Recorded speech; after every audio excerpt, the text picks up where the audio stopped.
Irmãos, o texto dessa noite nos permitiria estudar temas diversos para um acampamento de verão. Ou seja, isso significa que esse capítulo 3 da primeira carta de Paulo aos Coríntios daria facilmente para a gente tirar 6 cultos com 6 pregações, manhã e noite, ou seja, 12 pregações na verdade, né?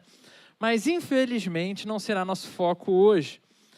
Então, queria te convidar, eu sei que é possível que o seu coração esteja atribulado, que você tenha baixado aquele programa do TSE para ir vendo ali quantos % de urnas foram apuradas, para saber como é que está a coisa. Eu sei que isso pode estar se passando no seu coração, mas eu queria te convidar a separar essa próxima 1 hora da sua completa atenção.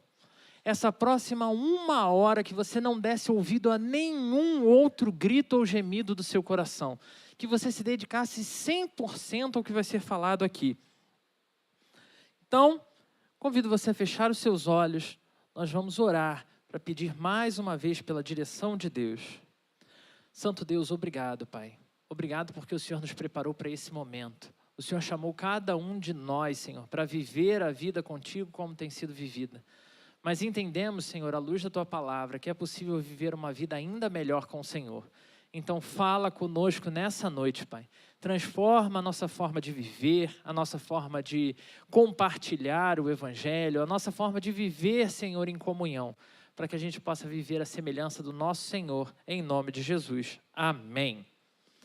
Quando começamos a estudar esse capítulo 3 da primeira carta de Paulo aos Coríntios, você já pode manter aberto aí na sua Bíblia, né? Capítulo 3 da primeira carta de Paulo aos Coríntios, no domingo passado, a gente já tinha avisado que assim como no início da carta, ele deixaria claro onde estavam os problemas.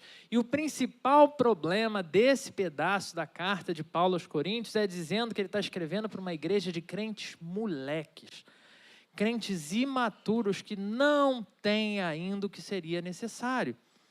Onde crentes moleques são aqueles crentes que fingem que eles estão vivendo com Deus e porque eles estão vivendo com Deus não tem problema nenhum na sua vida. E isso Paulo já deixou claro para a gente no domingo passado, que é mentira. Você pode viver com Deus, Deus vai abençoar a sua vida, mas isso não te torna imune às dificuldades que continuarão diante de você. Ainda vão existir dificuldades. Ou seja, Paulo está dizendo que o crente moleque é nada além de um crente mentiroso da cara mais lavada possível. Paulo também fundamentou que todo cristão maduro, ou que entende a importância de viver uma fé madura com o Senhor, precisa estar diariamente de olho vivo em todas aquelas que podem ser as suas novas idolatrias. Que sejam pessoas que a gente ama demais, que fatalmente a gente acaba idolatrando. Sonhos que a gente deseja demais, ou até objetivos que sejam válidos, que sejam bons, mas que se tornam tão importantes na nossa vida, que se tornam alvo da nossa idolatria. Então já entendemos que apenas crentes moleques vivem fingindo que não existem desafios. Nesse trecho do capítulo 3 de hoje, veremos a continuação do que Paulo fala para esses que ele reconhece que são moleques, que ele reconhece que carecem de amadurecimento, e agora ele vai trazer uma nova advertência. Porque uma vez que já tinha ficado claro para os crentes a diferença entre os crentes e os não crentes, porque quando ele está falando de crente moleque, ele está falando de crente, gente que tem dificuldade de entender, mas que é crente. E a diferença daqueles que estão de fora desse reino. Então, tudo que a gente vai falar aqui nessa noite, mais uma vez, está relacionado com homens e mulheres crentes. Então, mantenha isso firme aí na sua atenção. É chegada a hora, então, de entender qual é a tarefa, qual é a missão esperada desses irmãos e irmãs que são tão imaturos. Imaturos como eu, imaturos como você. Com a Bíblia aberta, a primeira carta de Paulo aos Coríntios, capítulo 3, te convido a acompanhar a leitura do versículo 10 até o versículo 17. Versículos 10 ao 17 dizem exatamente assim: segundo a graça de Deus que me foi dada, lancei o fundamento como prudente construtor, e o outro edifica sobre ele. Porém, cada um veja como edifica. Porque ninguém pode lançar outro fundamento além do que foi posto, o qual é Jesus Cristo. Contudo, se o que alguém edifica sobre o fundamento é ouro, prata, pedras preciosas, madeira, feno, palha, manifesta se tornará a obra de cada um, pois o dia a demonstrará, porque está sendo revelada pelo fogo. E qual seja a obra de cada um, o próprio fogo o provará. Se permanecer a obra de alguém que sobre o fundamento edificou, esse receberá galardão. Se a obra de alguém se queimar, sofrerá ele dano, mas esse mesmo será salvo, todavia, como que através do fogo. Não sabeis que sois santuário de Deus e que o Espírito de Deus habita em vós? Se alguém destruir o santuário de Deus, Deus o destruirá, porque o santuário de Deus, que sois vós, é sagrado. Nesse trecho, Paulo segue falando sobre qual é a função da igreja, mas ele entrelaça diretamente a função da igreja com esse edifício que ele está falando, nessa relação de construtores com o que está sendo edificado. De maneira que cada crente é importante para a grande obra de construção que vai sendo realizada pelo Senhor. Então podemos dizer que se esse exemplo aqui se soma de maneira muito específica com o que ele já nos apresentou nos versículos 6 e 7, que a gente leu e estudou na semana passada, quando ele pegou e disse: eu plantei, Apolo regou, mas o crescimento veio de Deus, de modo que nem o que planta é alguma coisa, nem o que rega, mas Deus que dá o crescimento. O grande executor da obra continua sendo o mesmo, e ela está sendo desenvolvida na igreja e através da igreja. Quem é o grande executor da obra? O Senhor Jesus Cristo. Aquele que conduz o crescimento é aquele que é o firme fundamento. Ele é essa estrutura, porque dele, por ele e para ele são todas as coisas. Para Paulo não havia dúvidas de que a igreja tinha uma função incrivelmente importante nesse processo. E no desenrolar dessa obra tão extraordinária, diferentes servos e servas contribuiriam de maneiras diferentes para o bom funcionamento dessa grande obra. Paulo contribuiu com a igreja de Corinto. Como? Plantando a igreja.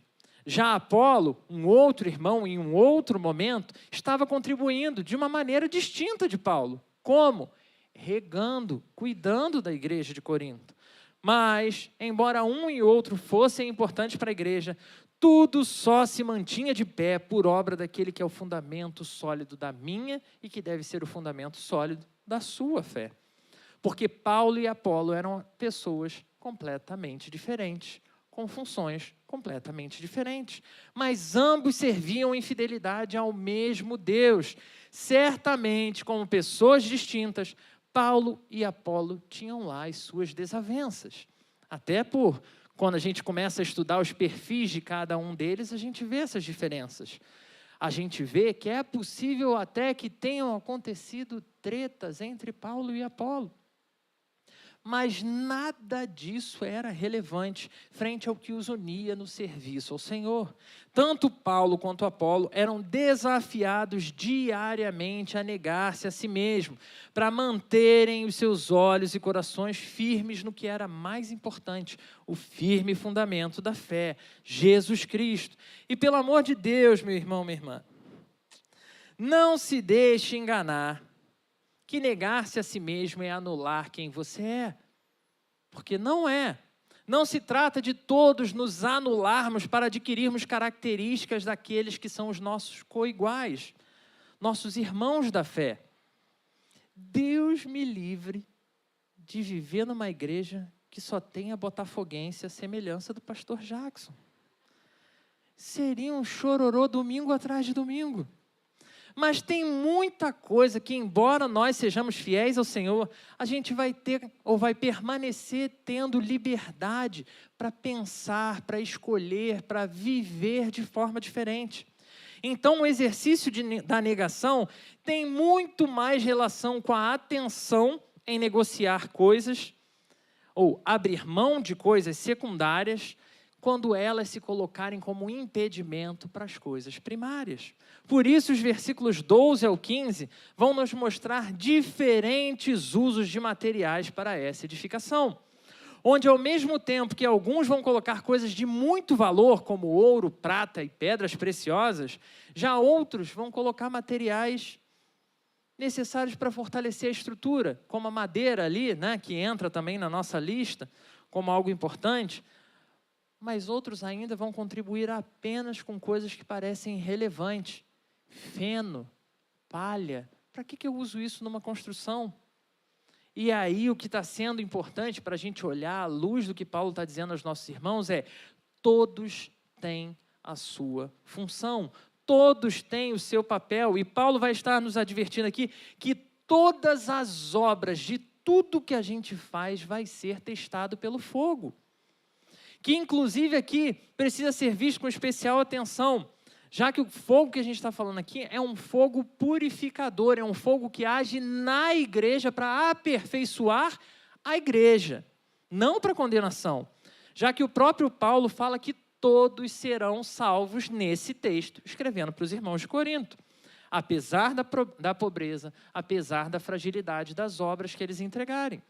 E isso, de novo, nos remete à necessidade de justiça própria, porque pode ser muito tentador sair correndo para dizer que aquele que deu palha não deve participar da edificação. Afinal de contas, eu dei ouro. Meu ouro custou muito do meu esforço. Aí vem a penha e dá palha? Não, e ela vai ficar do meu lado na edificação? Não pode, tem que ter alguma coisa errada. Mais uma vez a gente cai na questão da negação.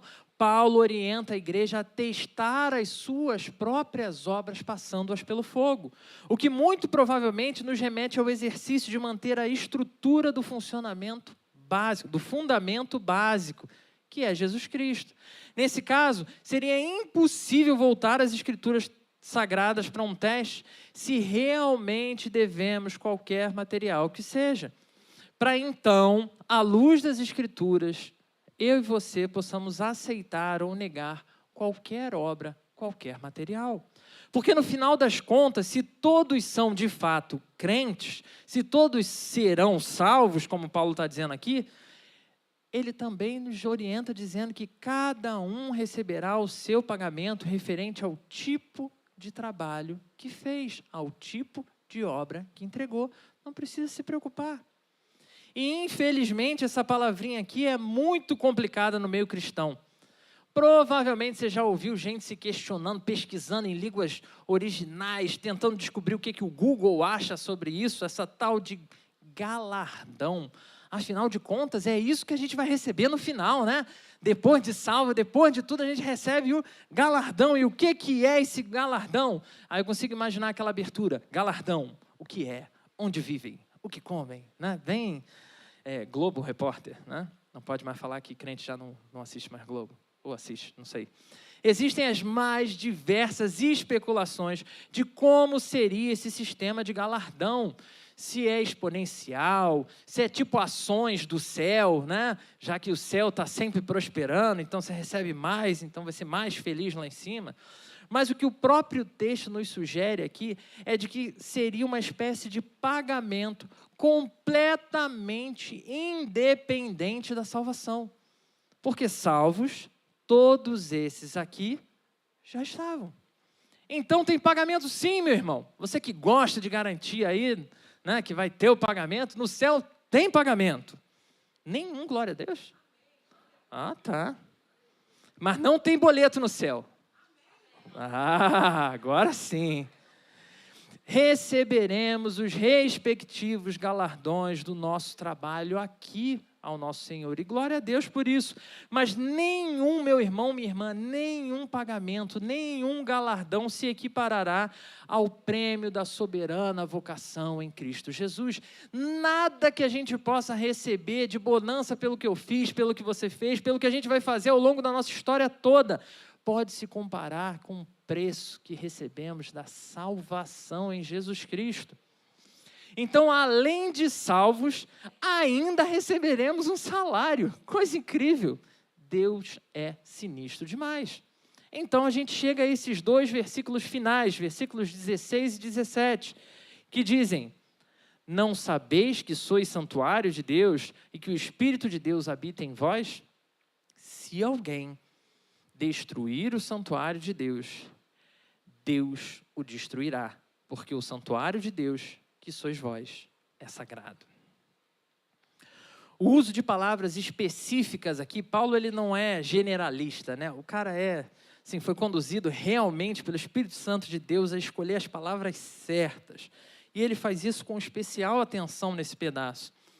Mais do que a palavra referente a todo o espaço do templo, né, que seria todo aquele espaço que pertence ao Senhor e foi dedicado, Paulo usa um termo referente ao espaço mais nobre, que competiria ao lugar santo e o lugar santíssimo dentro do lugar santo.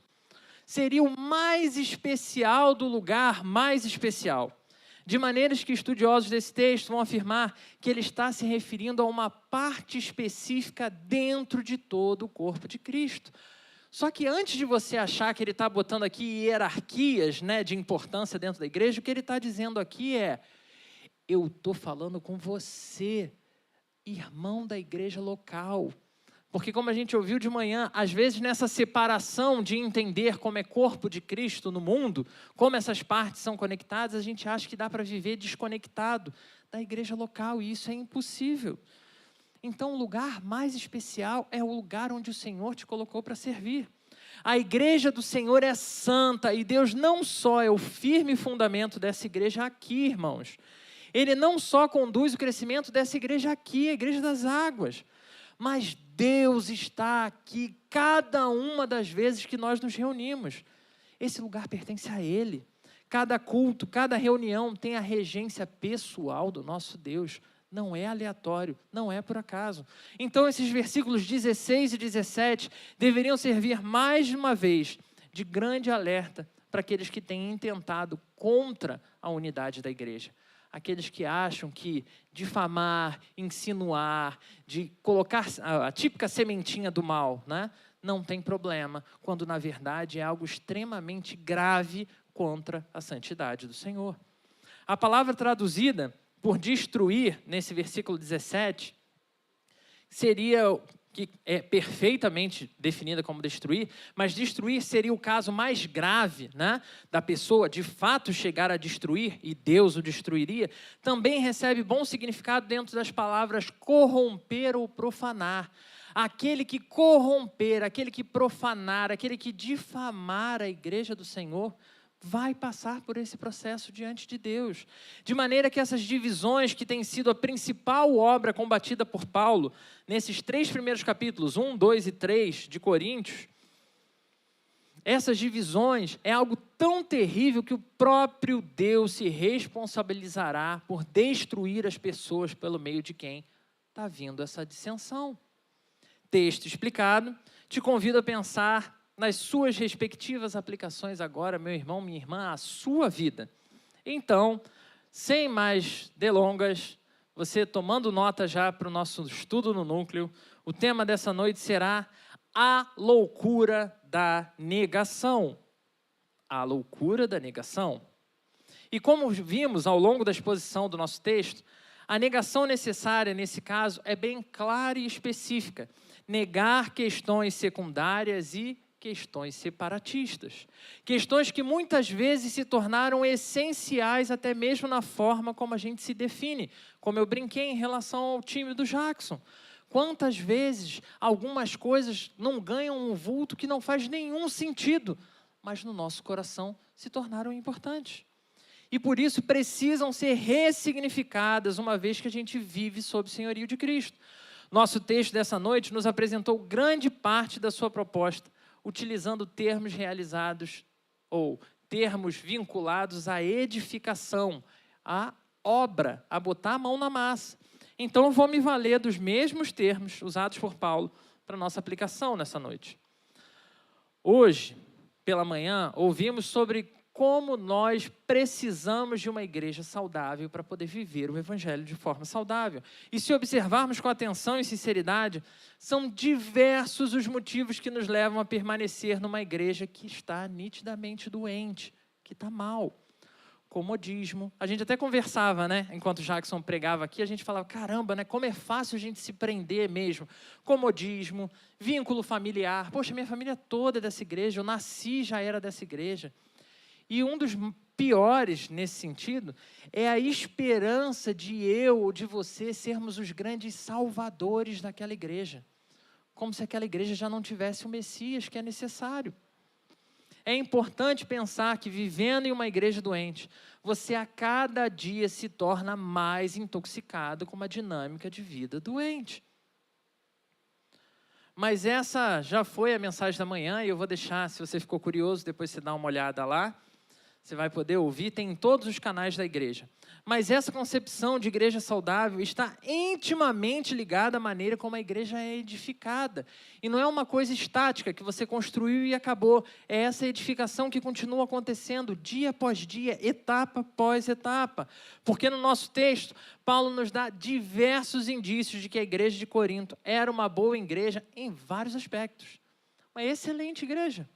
Afinal, foi plantada pelo grande missionário do primeiro século, Paulo de Tarso, e era pastoreada por um dos mais excepcionais pastores do primeiro século, chamado Apolo. Mas, apesar disso tudo, tinha seríssimos problemas estruturais e doutrinários. Esse robusto edifício chamado Igreja de Corinto estava com danos profundos e relevantes e precisavam de conserto imediato. Mas para isso, cada um dos servos que serviam ao Senhor em Corinto precisava entender a dinâmica da construção, a dinâmica da vida a serviço do Senhor. E com esse foco, o nosso primeiro ponto de reflexão nessa noite é, preparado para anotar? Construtores diferentes fazem serviços diferentes. Construtores diferentes fazem serviços diferentes. E esse ponto pode parecer até óbvio demais, mas de fato não é. Inclusive, eu vou te mostrar como ele é extremamente mais complexo do que a gente costuma admitir. Vamos a um exemplo prático. Paulo e Apolo eram homens de Deus, comprometidos e empenhados na obra de Deus. Mas alguns começaram a dividir a igreja em times, como se isso pudesse trazer algum proveito para a igreja de Corinto, que estava caminhando bem. Então, Paulo é bem sério ao nos trazer essa primeira aplicação. Construtores diferentes fazem serviços diferentes.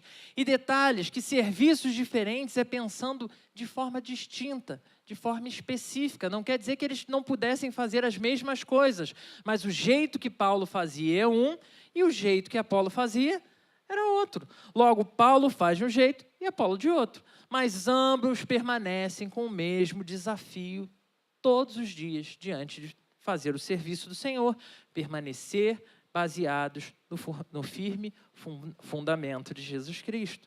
Enquanto Paulo e Apolo permanecerem fiéis e fiéis à palavra de Deus, todos os demais aspectos de diferença de um falar, de agir, de exibir, de seja o que for, vão continuar sendo secundários.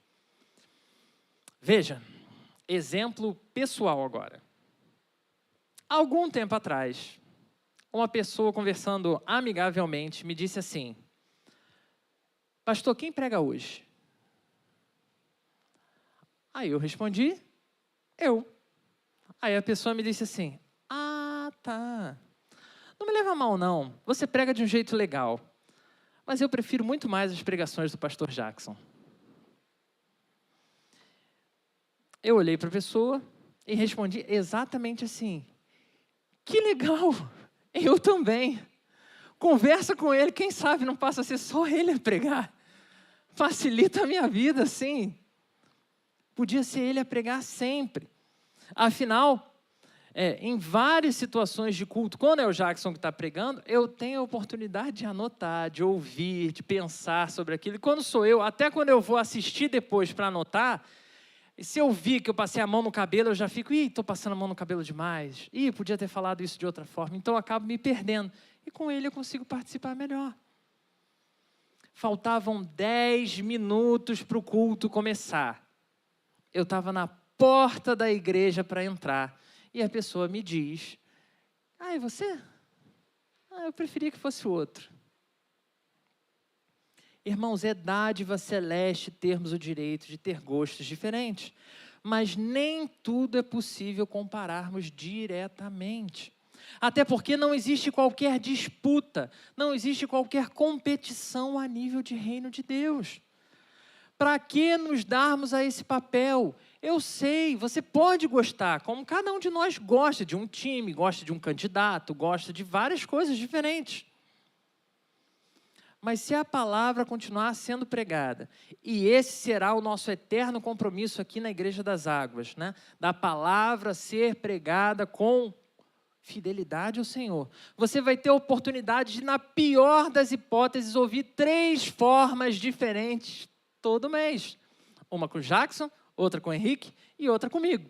Qual que você vai gostar? Guarda para você no seu coração e que Deus te abençoe. Então, louvado seja Deus porque nos dá a opção de ouvir de formas diferentes, de acessar a internet e encontrar grandes homens de Deus. Pois cada um de nós tem as suas particularidades na hora de servir a Deus. E eu usei aqui a equipe pastoral para dar esse exemplo, né, de que como é fácil as pessoas estimularem a competição, mas esse tipo de corrupção pode acontecer em qualquer área, de qualquer igreja. Eu prefiro a equipe da recepção do culto da manhã. O pessoal é mais sorridente. Eu prefiro a equipe de louvor do 3º domingo à noite. Já eu prefiro...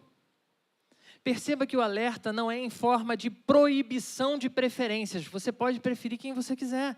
Pelo amor de Deus, somos livres para ter gostos diferentes.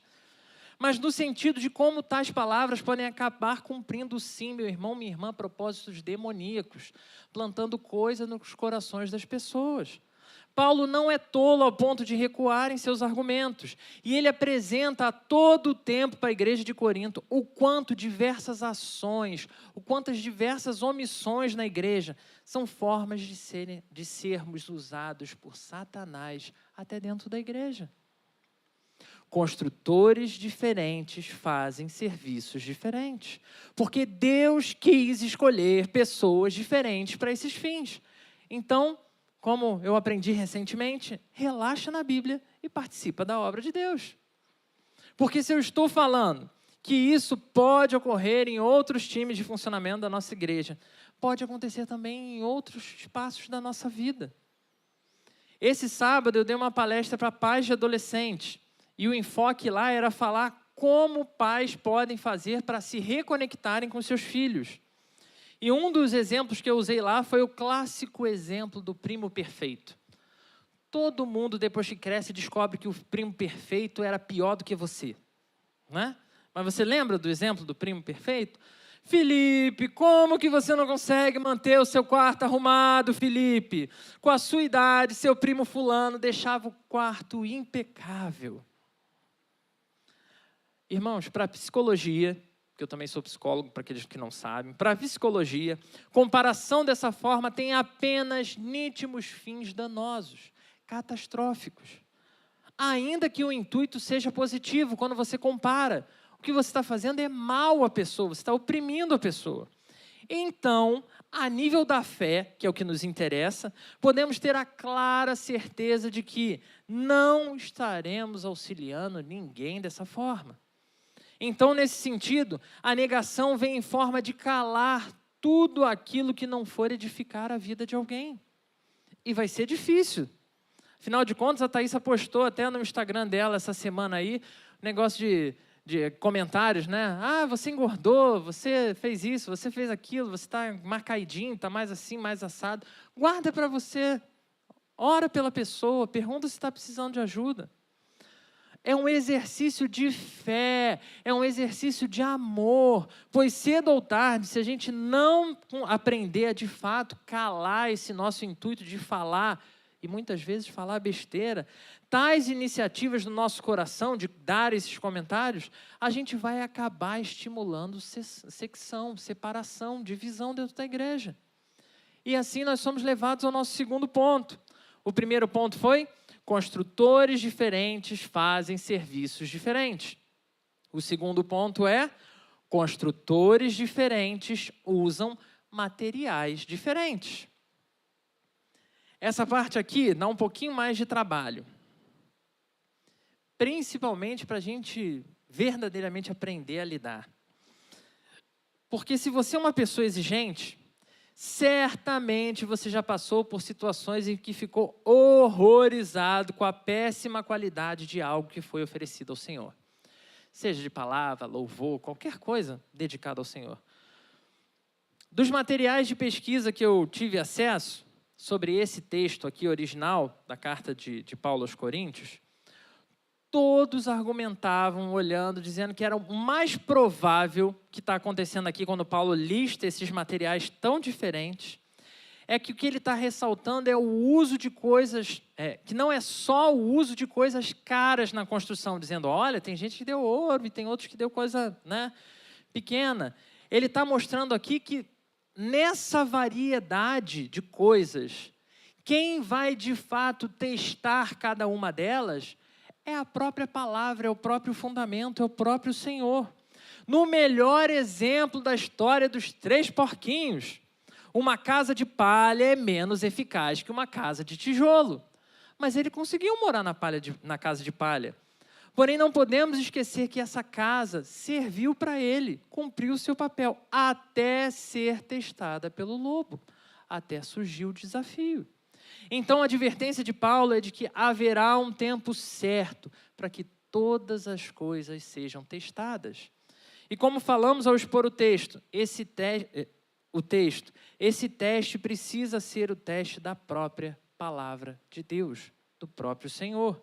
Esse exemplo me remete a um tempo excelente em que eu pegava o trem diariamente. E eu já compartilhei com os irmãos, principalmente lá entre os jovens.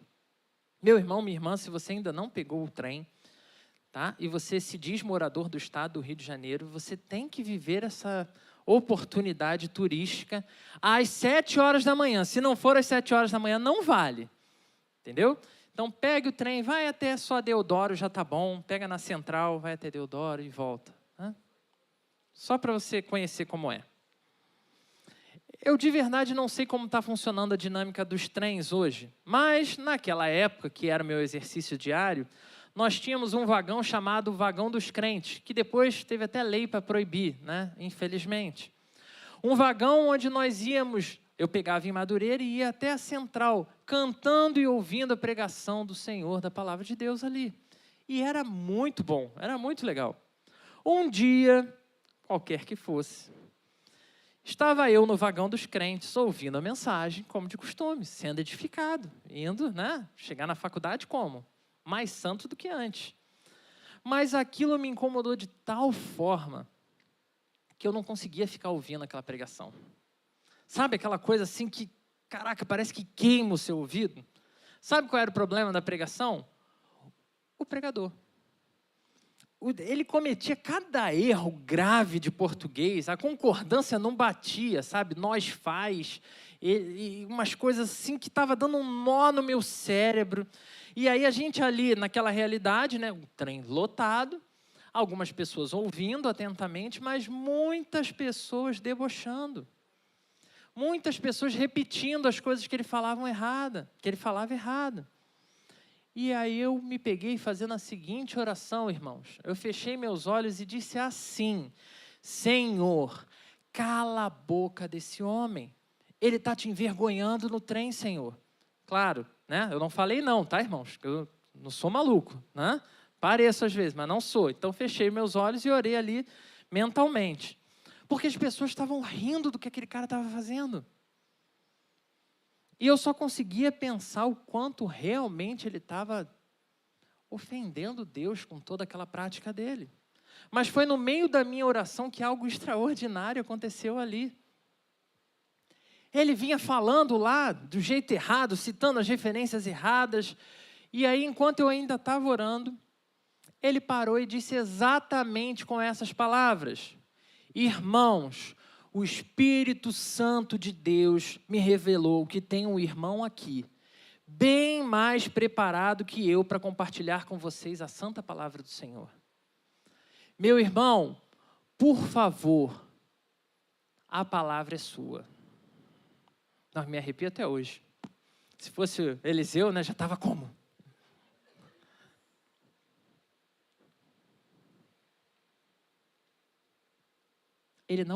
aquele irmão, ele estava longe de mim no trem. E ele não falou olhando para mim, não. Ele falou aberto para o trem, né? O Senhor me revelou que tem alguém aqui mais preparado que eu, mais qualificado que eu para trazer a palavra dele. Naquele momento, irmãos, eu vi o quão ridícula foi a minha oração.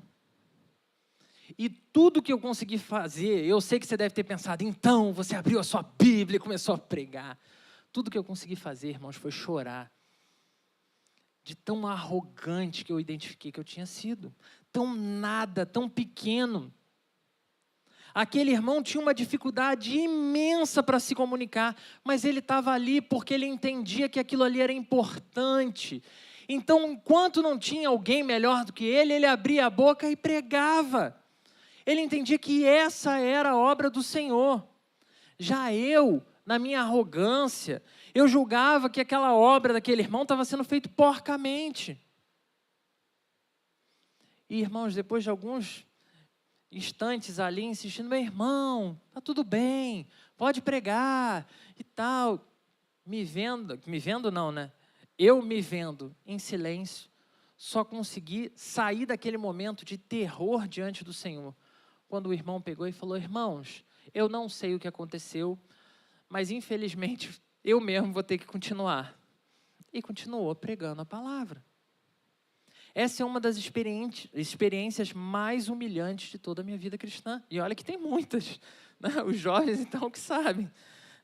Eu olhava para aquilo que estava sendo feito como uma entrega de palha. E porque eu julgava a palha, eu achei que não tinha que estar acontecendo.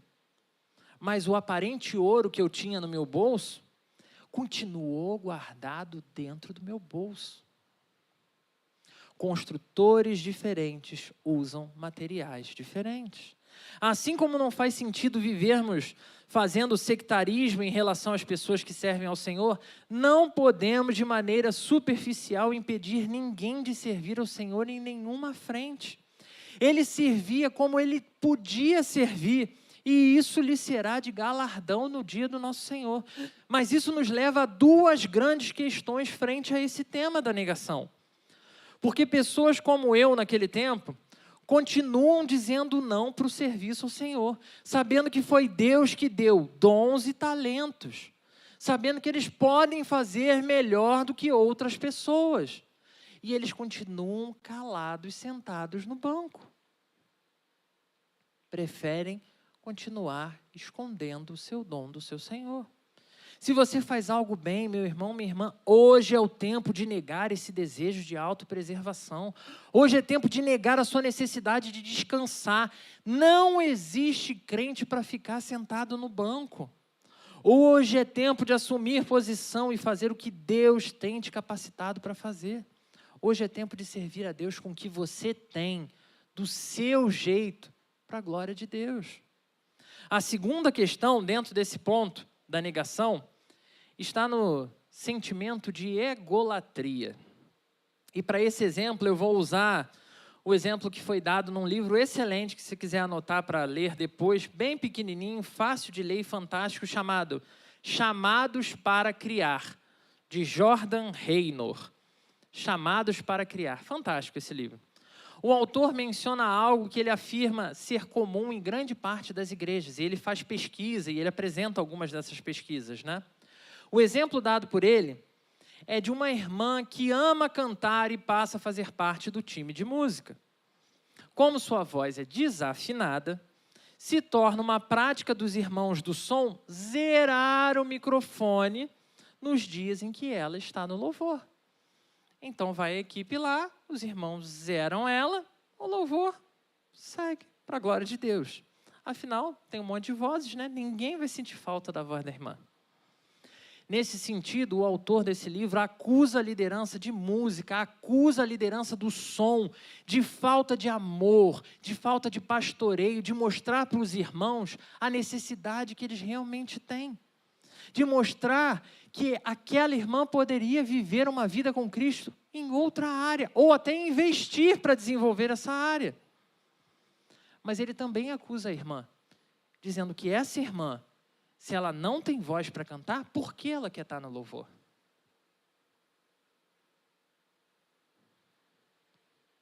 Ambos são excelentes exemplos onde a negação seria o comportamento cristão esperado. O argumento do autor é de que quando ninguém conversa com a irmã sobre por que ela continua servindo numa área em que ela não é boa, tendo outras pessoas mais capacitadas para fazer aquilo, nega à irmã a possibilidade, o direito cristão de crescer, de amadurecer na fé e de reconhecer que ela fez uma escolha errada. Tanto buscando formas de melhorar, como a gente falou aqui, né? Que afinal de contas, nada que um curso de música aí não possa salvar alguém, como buscando servir a Deus em outra área, em que de fato ela tenha recebido dons e talentos para fazer. Ou seja, ajudá-la a deixar de fazer algo onde ela é uma serva inútil, já que o microfone está sempre mutado, para servir a Deus em algum ministério em que ela realmente seja útil. O autor é bem claro ao dizer, irmãos, para você não sair daqui confuso achando que eu estou defendendo uma coisa aqui que não é. O autor é bem claro de dizer que ele não está falando de igreja que não tem gente para cantar. Ele está falando em igreja que tem gente para cantar e que canta bem e continua com pessoas ruins que percebem que são ruins e a igreja não resolve o problema. Ele não está falando de falta de mão de obra, ele está falando de já tem mão de obra. Ele estava diretamente apresentando um pecado cometido em igrejas com pessoas capacitadas para tal tarefa. Eu precisei ser humilhado aquele dia lá no trem, para que eu pudesse aprender o meu lugar na caminhada com o meu Senhor. O que você, meu irmão, minha irmã, está esperando para você ocupar o seu lugar? Que tipo de situação você vai ter que passar? Pois todos, homens e mulheres que servem ao Senhor, nesse grande corpo de Cristo, todos nós temos a nossa função. Não existe um só que não tem uma função. Não existe um apêndice no corpo de Cristo. Porque se até apêndice, se existir no corpo de Cristo, tem uma função. A gente que não sabe ainda. Então, meu irmão, minha irmã, se você se percebe servindo a Deus de uma forma ruim, seja qual for o time que você ocupe, me procura o pastor Jackson, procura a liderança do time que você tem servido, pede ajuda, meu irmão, meu pastor, preciso identificar onde eu posso servir melhor ao Senhor. Porque eu garanto para você que em oração, em dedicação ao Senhor, a gente vai buscar formas de abençoar você, de ajudar você a se encaixar. Construtores diferentes usam materiais diferentes. Isso não é desculpa para a gente fazer trabalho porco. Feno, palha, madeira, pedras preciosas, prata e até ouro. Como diferentes construtores, usaremos diferentes materiais para servir ao nosso Senhor. Sempre, sempre com responsabilidade, sempre com compromisso. Sempre sendo provados pela verdade absoluta da palavra de Deus. Caminhamos assim para o nosso terceiro e último ponto nessa noite. Preparado para anotar? Nenhum construtor ficará sem salário. Ninguém vai receber o golpe da caderneta de poupança. Você vai ter o seu benefício garantido. Se o processo de edificação é a principal função da igreja, se cada um de nós é um construtor que faz parte dessa grande obra, além da salvação que nós recebemos gratuitamente, a grande garantia que o apóstolo nos apresenta é a certeza de que todos nós receberemos salário. E assim, como receberemos salários pelas nossas obras boas dedicadas ao Senhor, seremos igualmente julgados pelas nossas obras idólatras. Como vimos nos versículos finais desse trecho de hoje, Deus está intimamente conectado com a forma que a gente desenvolve o nosso ofício na edificação. Todo homem ou mulher de Corinto, ou até mesmo todo servo do Senhor, toda serva do Senhor do Brasil, todos receberão seus respectivos salários pelos que falaram, pelo que fizeram, ou por aquelas coisas que deixaram de falar ou deixaram de fazer. E o ponto central, mais uma vez, não está relacionado à salvação, mas sim como será o nosso encontro com o nosso Senhor no dia de Jesus Cristo, o dia final de todo o sofrimento. Porque o intuito de Paulo não é de incutir medo na mente dos irmãos, para que façam ou deixem de fazer as coisas pensando que eles vão perder a salvação. Não é isso. Paulo está sendo claro dizendo que nós fomos salvos, mas como homens e mulheres salvos, nós temos que ser responsáveis com o que a gente faz. Não dá para brincar de ser crente, gente. O nosso Senhor é extremamente zeloso e justo, por isso precisamos atentar para a relevância dos seus atos em nossas vidas, do que Ele está fazendo no nosso coração, para que a gente possa verdadeiramente assumir posições com Ele. E meu irmão, minha irmã, se o Senhor te colocou numa posição de liderança, também não se sinta incapaz, porque é Ele que nos conduz. E Ele vai nos dar o direcionamento. Se você está numa posição que você se julga ainda carente, que você pode fazer melhor, procura formas de fazer melhor. Só não pode cruzar os braços. Não para engrandecimento nosso, irmãos, mas para a edificação da grande obra da expansão do reino de Deus.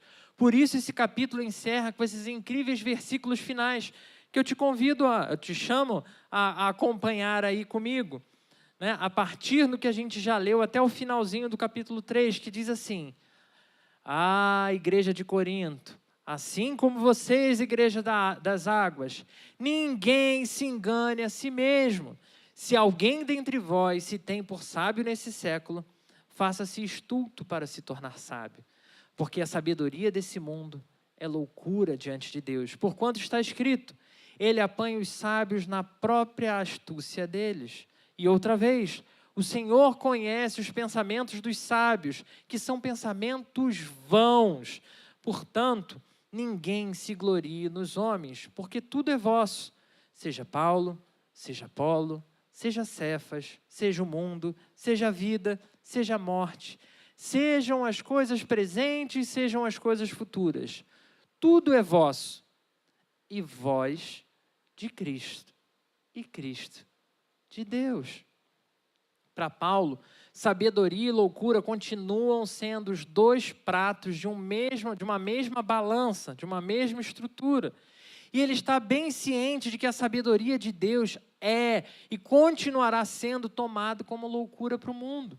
Assim como as coisas desejáveis para o mundo continuarão sendo loucura para nós, porque vão continuar corrompendo o nosso coração. Não há qualquer possibilidade de tentarmos equilibrar essa balança de uma forma diferente da forma proposta aqui. Seja para engrandecimento próprio ou de outra pessoa, seja para sectarismos ou partidarismos, seja para paganismos ou idolatrias. Para nós, todas essas coisas continuarão nos seduzindo e conduzindo a uma vida de distanciamento de Deus. Ao contrário disso, a certeza da loucura da cruz, irmãos, sabedoria revelada diante dos nossos olhos, nós podemos então crer em Cristo por conta dessa loucura. Pelo agir do seu Santo Espírito em nós, eu e você encontramos forças para negar qualquer um dos desejos do nosso coração. Sejam aqueles desejos que a gente comentou no início, de falar coisas indesejáveis para alguém. Sejam esses desejos de tomar posições que são erradas. Teremos força para negar as nossas omissões, para a gente se posicionar, porque tem gente indo para o inferno, porque a gente está calando a nossa boca.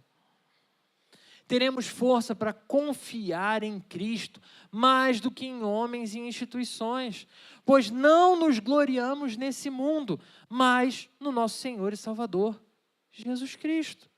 Vivendo a loucura da negação, como construtores diferentes que fazem serviços diferentes, e aprendem a amar aqueles que fazem o serviço diferente. Como construtores diferentes que usam materiais diferentes para construir, mas que se esforçam para trabalhar a cada dia melhor no serviço ao Senhor. Assim como ajudam outros construtores a trabalhar cada dia melhor para o seu Senhor. Como homens e mulheres que confiam que verdadeiramente o seu salário não será pago aqui, que será pago no dia final, mas que está garantido. Por isso não há, meu irmão, minha irmã, que temer. Nenhum candidato, nem outro poderão mudar o nosso status com Deus. Deus seguirá no controle do seu grande plano para nós. Seu grande projeto de edificação vai continuar acontecendo independente de quem está ganhando. Assuma a sua posição. Deixe de colocar a culpa em quem não está fazendo, na pessoa que devia estar aqui para ouvir isso, e assuma a sua posição com seu Senhor. Sirva sem qualquer desculpa a mais. Sirva de todo o seu coração, crendo que aquele que te chamou tem trabalhado o seu coração. E como a própria Escritura nos garante, Ele é fiel para terminar a boa obra que começou em mim e que começou em você. Que nessa noite, diante da palavra do Senhor, você tenha se sentido desafiado. Não mais com qualquer outra forma de vida cristã, pseudo-cristã, mas entendendo que tem coisas que vai competir a você negar diante do que vai ser apresentado para você. Lembrando que tem coisas que você vai ter que ajudar as pessoas a negarem. E tem coisas que você tem negado por muito tempo, mas que chegou a hora de você se posicionar. Convido você a fechar os seus olhos. Vamos falar com Deus. Senhor, eu entendo, Pai, que é muito difícil para nós dizermos não para coisas que a gente já se habituou. Seja a vida, em ambientes tóxicos, seja, Senhor, relacionamentos difíceis, seja o comodismo, Senhor, de não estarmos te servindo com todo o nosso coração. Seja, Senhor, aonde for e como for, que seja o Teu Espírito a trazer a convicção nos nossos corações nessa noite, que não podemos continuar vivendo assim. Dá-nos forças, Senhor, para amarmos o Senhor mais do que qualquer outra coisa. Dá-nos forças, Deus, para amarmos o Senhor e amarmos ao nosso próximo, para nos aproximarmos deles, apontando, Pai, que existem outras formas de Te servir, que talvez eles estejam no lugar errado, que talvez estejam fazendo da forma errada. Não, Senhor, para impedir alguém de Te servir, mas para que a Tua obra seja feita sempre da melhor maneira possível. Deus, ajuda-nos nesse processo. Ajuda-nos, Senhor, a mostrar que tudo precisa ser feito com excelência, Pai. Que o nosso melhor seja depositado diante do Senhor sempre. E, Senhor, nós clamamos para que todas as vezes que o nosso melhor for palha, o Senhor mesmo coloque no nosso caminho homens e mulheres capazes de nos abençoar e nos ajudar a aperfeiçoar as obras das nossas mãos. Ajuda-nos, Senhor, a sair de uma vida de passividade para uma vida de fidelidade ao Senhor, em completa ação e compromisso contigo, para a Tua honra e para a Tua glória, em nome de Jesus. Amém.